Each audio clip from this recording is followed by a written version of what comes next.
आइए हम सभी अब कथा में प्रवेश करते हैं। माताएं थोड़ा शांति से बैठिए, थोड़ा सा दूरी बनाकर बैठिए।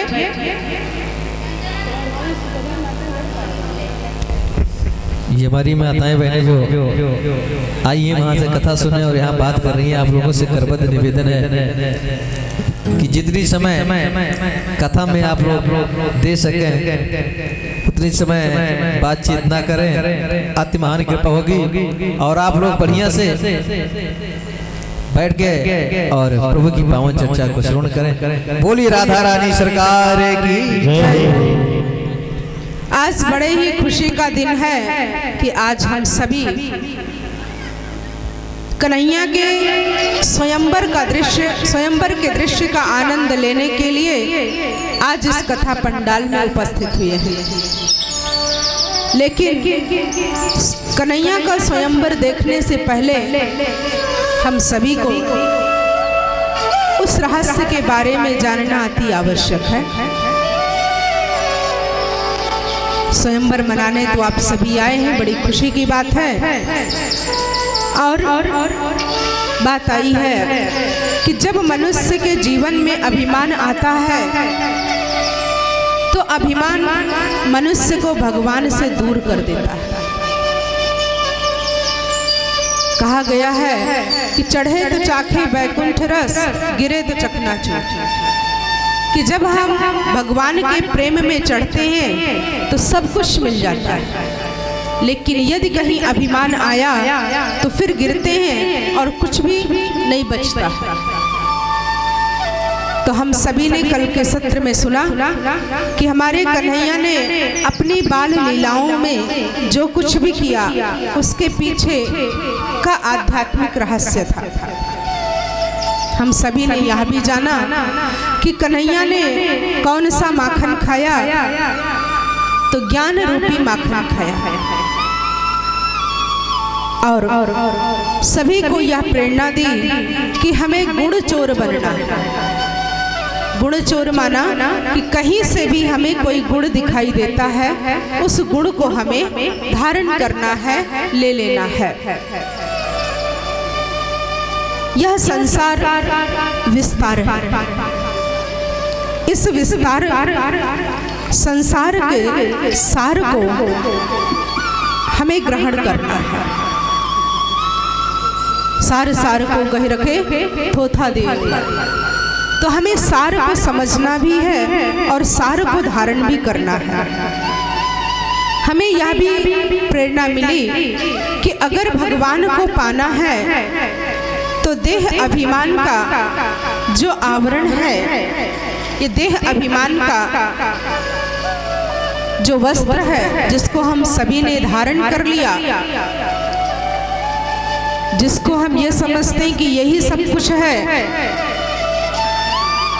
आज आत्मा को भूलकर शरीर को ही सब कुछ समझने लगे। लेकिन जब तक हम अभिमान के आवरण को उतारेंगे नहीं, तब तक हम ईश्वर को प्राप्त नहीं कर सकते, ईश्वर को समझ नहीं सकते, ईश्वर से अपना संबंध नहीं जोड़ सकते।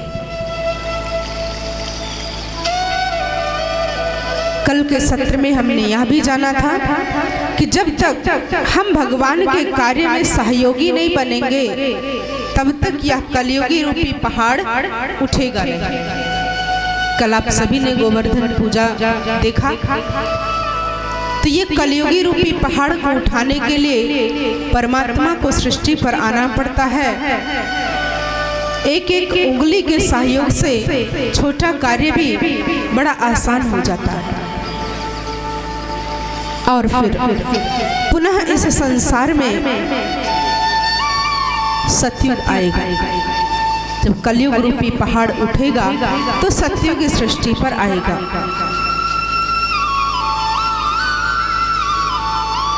जो भी शक्ति हमारे पास है, जो भी कला हमारे पास है, जो भी योग्यताएं हमारे पास है, अपनी विशेषताओं से ईश्वर के कार्य में संलग्न हो जाएं, ईश्वर के कार्य में सहयोगी बन जाएं, ईश्वर के कार्य में लग जाएं। आज हम यह भी जानेंगे कि कैसे जब परमात्मा इस धरा धाम पर कर्तव्य करते हैं तो जो लोग भगवान से रिश्ता जोड़ते हैं वो लोग भगवान की हर छवि का आनंद ले पाते हैं। इसलिए गायन हुआ है कि दुनिया श्री कृष्ण को भगवान मानती है, लेकिन ब्रज का कन्हैया बड़ा ही अनोखा है।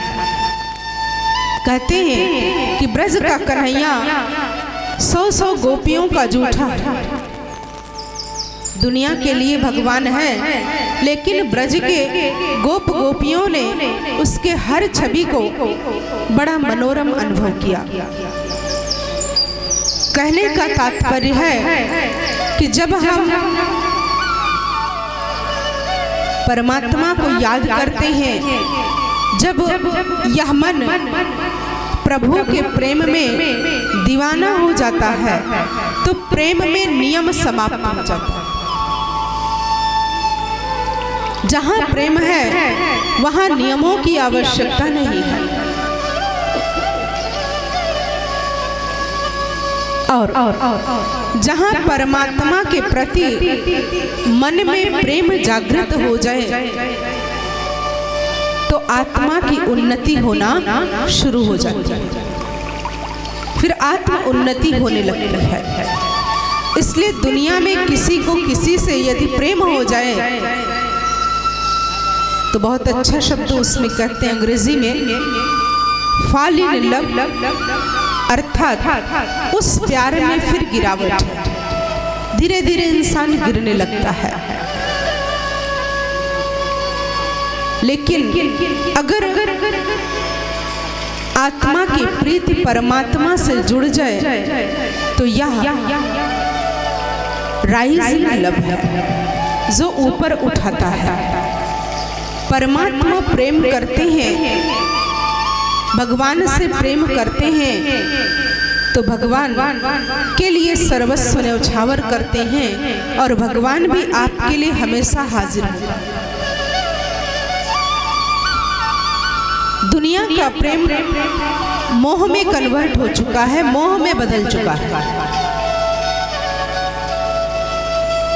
लेकिन मोह में आसक्ति है, परंतु प्रेम हमें इस संसार में रहते हुए अनासक्त बना देता है। किसी चीज में हमारी आसक्ति नहीं है।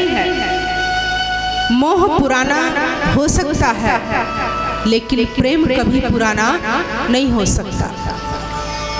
प्रेम और मोह में अंतर है। आज हम अपने बच्चों से, परिवार से मोह करते और क्या कहते, उसे प्रेम शब्द का नाम देते। प्रेम और मोह में जो अंतर है महाभारत काल में वो दिखाया गया है कि जब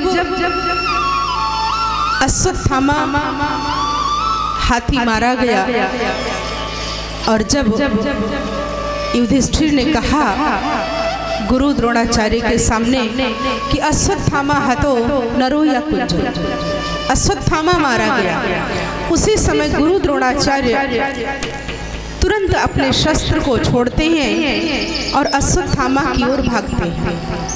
वहीं बीच में श्री कृष्ण गुरु द्रोणाचार्य जी से मिलते हैं और कहते हैं कि ये शरीर तो मिटना ही है, आज नहीं तो कल, आप कहाँ जा रहे हैं? तो गुरु द्रोणाचार्य ने बहुत अच्छा जवाब दिया कि मुझे अपने बच्चे से प्रेम है तो मैं उसे बचाने के लिए जा रहा हूँ। तो वहाँ पर फिर भगवान श्री कृष्ण कहते हैं कि ये तुम्हारा प्रेम नहीं है, ये तुम्हारा मोह है। तो कहे गुरु द्रोणाचार्य जी ने कहा कि प्रेम ही तो मोह है, प्रेम नहीं होता तो मोह नहीं होता।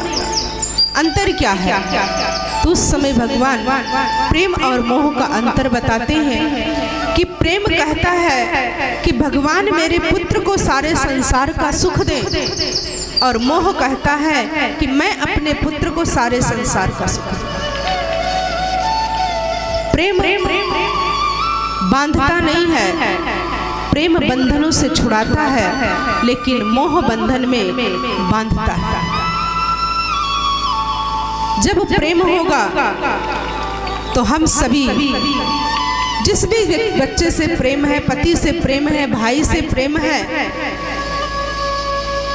पिता से प्रेम है, तो प्रेम का अर्थ ही है कि वहां पर फिर बंधन की फीलिंग नहीं होगी।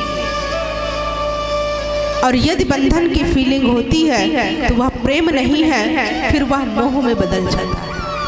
तो आज कहा ही गया कि प्रेम आज मोह में बदल गया।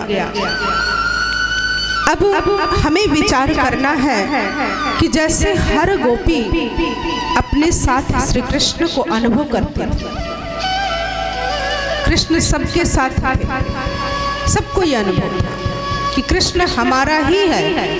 किसी ये नहीं कहा कि कृष्ण तुम्हारा है, सब ने कहा कृष्ण मेरा है।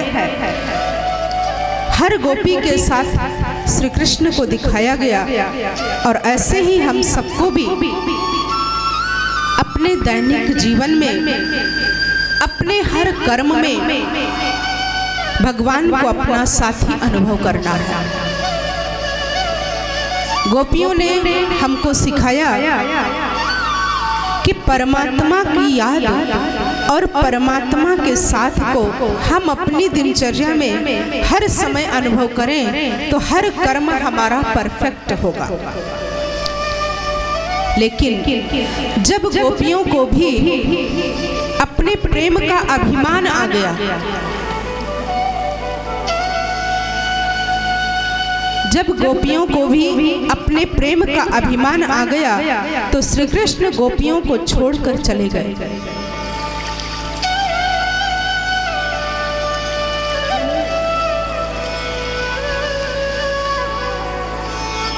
ऐसे ही समझने की जरूरत है कि उस प्रेम में अलगाव कब हुआ, अलग कब हुए, जब गोपियों को भी अपने प्रेम का अभिमान आया कि कन्हैया अब हम सभी को छोड़कर कहीं नहीं जा सकता। इसलिए भगवान हमको सिखाते हैं कि कभी भी हमें अपने किसी भी विशेषताओं का या किसी भी गुण पर अभिमान नहीं आना चाहिए, किसी भी योग्यता पर अभिमान नहीं आना चाहिए। जो कुछ भी मेरे पास है वह प्रभु प्रसाद है। हम सभी जानते हैं कि जब श्री कृष्ण व्रज में थे तो एक एक सखा का उनसे इतना प्रेम था कि हर एक को ये अनुभव होता था कि कन्हैया मेरा ही है। और इस प्रेम में कैसे दिन बीते, रातें बीती, या किसी को भी अनुभव नहीं हुआ। और हम सभी ने यह भी देखा कि जब श्री कृष्ण ब्रज में थे तो हर दिन वहाँ एक उत्सव का दिन था, खुशी का दिन था। हर दिन वहाँ एक नया दिन था, एक नई सुबह थी। हर दिन लोगों के चेहरे पर सुंदर मुस्कुराहट रहती थी। कहने का तात्पर्य है कि अगर हमारे मन में भी निरंतर भगवान की याद बसी हुई है तो हर दिन आपको नया अनुभव होगा, हर सुबह आपको नई अनुभव होगी। जब आप किसी को कहते हैं कि आप तो बहुत अच्छे हैं, उस समय जिसको आप कहते हैं कि आप बहुत अच्छे हैं, आप भी खुश होते हैं और वो भी खुश होता है। अगर यही प्रयास हम सभी अपने रोज की दिनचर्या में शामिल कर लें कोई भी मिले तो एक ही शब्द कहें, आप तो बड़े अच्छे हैं, तो वह भी खुश और हम भी खुश। तो हर दिन हमें एक नया दिन अनुभव होगा, हर दिन। आज बड़ी खुशी का दिन होगा, हर्षोल्लास का दिन होगा। आज जब कोई त्योहार आता है, हम लोगों को उस त्योहार की शुभकामना देते हैं, आपस में एक दूसरे से मिलते हैं तो शुभकामनाएं देते हैं। और जैसे अभी कुछ ही समय होली बीती है, अभी कुछ ही दिन हुए, तो सभी क्या करते हैं, सुबह तो रंग खेलते हैं, लेकिन शाम को जाकर टीका लगाते हैं और गले मिलते हैं। कहने का भावार्थ है कि जब कोई भी त्योहार आता है तो हम बड़े हर्षोल्लास से मनाते हैं, हर एक को हम त्योहार की बधाई देते हैं, शुभकामनाएं देते हैं। लेकिन भगवान कहते हैं कि हमें हर दिन सबके प्रति शुभकामना करनी है, हर दिन हमें सबके प्रति शुभ भावना, शुभकामना रखनी है। किसी को भी विश करने के लिए, एक दूसरे को बधाई देने के लिए कोई एक दिन विशेष नहीं है। हर दिन ही हमारे लिए, सबके लिए, हमारे लिए भी, आपके लिए भी, सबके लिए शुभकामनाएं प्रभावित होती हैं। सभी सुखी हों, सर्वे भवन्तु सुखिनः, सभी सुखी हों, यह भगवान हमको सिखाते हैं। कहते जो इनपुट जाएगा वही आउटपुट निकलेगा, और जो आउटपुट जाएगा वही फिर इनपुट होगा। आप जो दूसरे को देंगे वही रिटर्न होकर आपको मिलेगा। क्रिया की प्रतिक्रिया होनी ही है। इसलिए किसी ने बहुत अच्छी बात कही है कि दूसरे की थाली में वही परोसो कि जब अपनी थाली में आए तो तकलीफ ना हो। यदि किसी को दुख देंगे, गाली देंगे, तो जब अपने पास आएगी तो तकलीफ होगा। इसलिए वही परोसो जो अपने को अच्छा लगे। और इसलिए हम सभी देखते हैं कि जब श्री कृष्ण ने अपने मुख में अपनी मैया को संपूर्ण ब्रह्मांड का दर्शन करा दिया, तो मैया उस दृश्य को देख करके बेहोश हो गई। हमारे सामने अभी कन्हैया अपनी मैया को ब्रह्मांड का दर्शन कराने जा रहे हैं, हम सभी ध्यान से देखेंगे।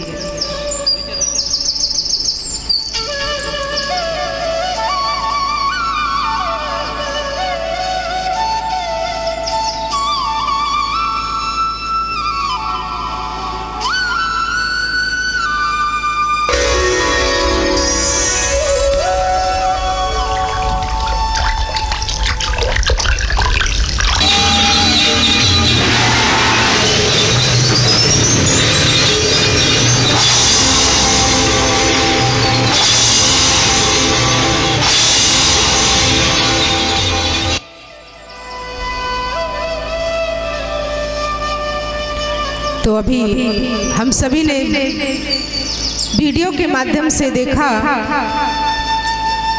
कि मैया को कन्हैया ने कैसे ब्रह्मांड के दर्शन कराए। मैया को ब्रह्मांड का दर्शन तो करा दिया, लेकिन मैया उस दृश्य को देख करके फिर बेहोश हो गई। लेकिन फिर श्री कृष्ण को लगा कि अगर मैया को यह दृश्य याद रहा तो मैया जो मेरे साथ इतना सुंदर खेल पाल कर रही हैं, इसके बजाय तो मुझे मंदिर में बिठाकर मेरी पूजा करने लगेगी, वो मुझे भगवान मानने लगेगी, और मैं यहाँ अपनी पूजा कराने के लिए नहीं आया हूँ। मैया बाबा के साथ आनंद लेने के लिए आया हूँ। इसलिए मैया को वह दृश्य फिर विस्मृत करा दिया। और कहने का तात्पर्य है कि परमात्मा भी जब इस धराधाम पर अपना कर्तव्य करते हैं तो बहुत साधारण रूप से करते हैं। अपने बच्चों को ही अपना साथी बना लेते हैं और कई बार तो भगवान अपने बच्चों को कहते हैं, बच्चे मैं तुम्हारा सेवाधारी, ओबीडियंट सर्वेंट, मैं तुम्हारी सेवा करने आया हूँ। आत्मा जो मैली हो गई है, हमारे मैले कपड़ों को साफ करने आए हैं।